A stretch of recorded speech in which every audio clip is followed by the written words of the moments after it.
In this video, we're going to show a way to test the switches, these 7 switches through the Superselect system, without taking your whole van apart and building test fixtures like I had to do.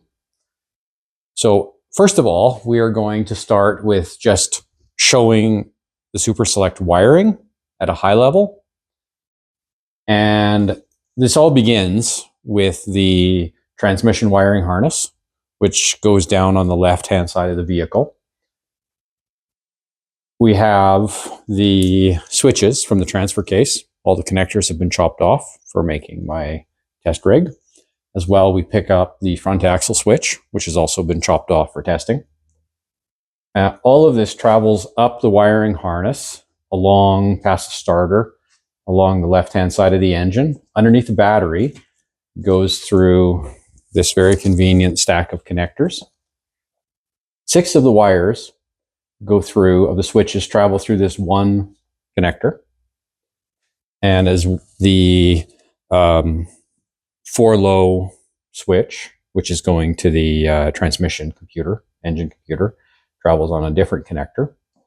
And then they all travel up, and the black switch, which is used for driving the solenoids, runs above the engine underneath the windshield wipers and drops down the other side and comes out on these 2 connectors for the solenoids. We also have some of the switches tee off and travel through here, and they end up being picked up by the ABS computer, because apparently the ABS computer wants to know what's the state of the front axle and what's the state of 4-wheel drive. But most of the switches go through the firewall just in front of the passenger and travel around into the cabin, which is laid out on the other side here. The one wire for the 4-low goes into the ECU, and the rest of them travel up to the indicator ECU module.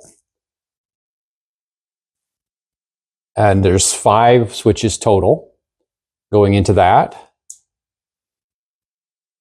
And as well, we have 5 switches, or 5 wires headed off, 12 volts ground, and the 3 indicators for the dash. Those 3 indicators travel along and end up just in front of the driver, where they go into this black connector.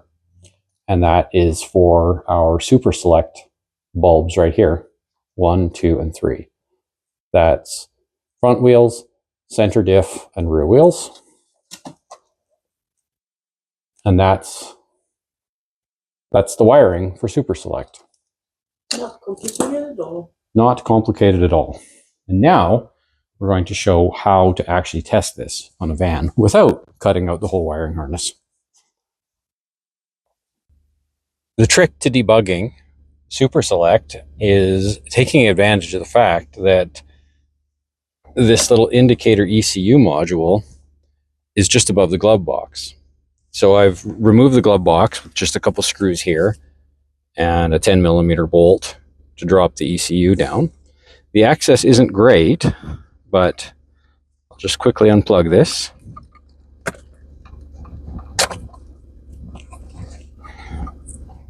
So what we've done is we have made a map of the wires on the back of this connector, which corresponds to what we're looking at right here. So these are absolutely critical switches. We have all 5 switches right here. And then we also have the indicators going to the dash. So what we're going to do is just plug that back in. And we have a little back probe here, but even a sewing needle will do just fine. And we are going to plug that into the back of this connector. And we can monitor any of these that we need to.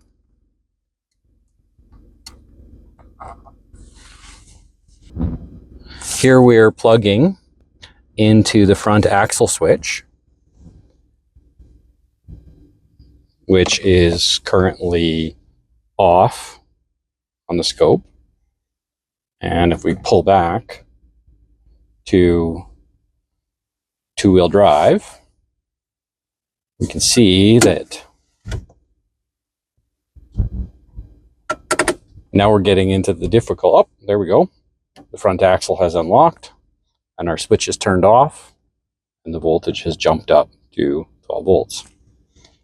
So this is really an indispensable way to monitor the switches and indicators just through here. And if you have nothing else, this will be enough for me to be able to debug and find out what the problems are, because we have just as much information as the ECU does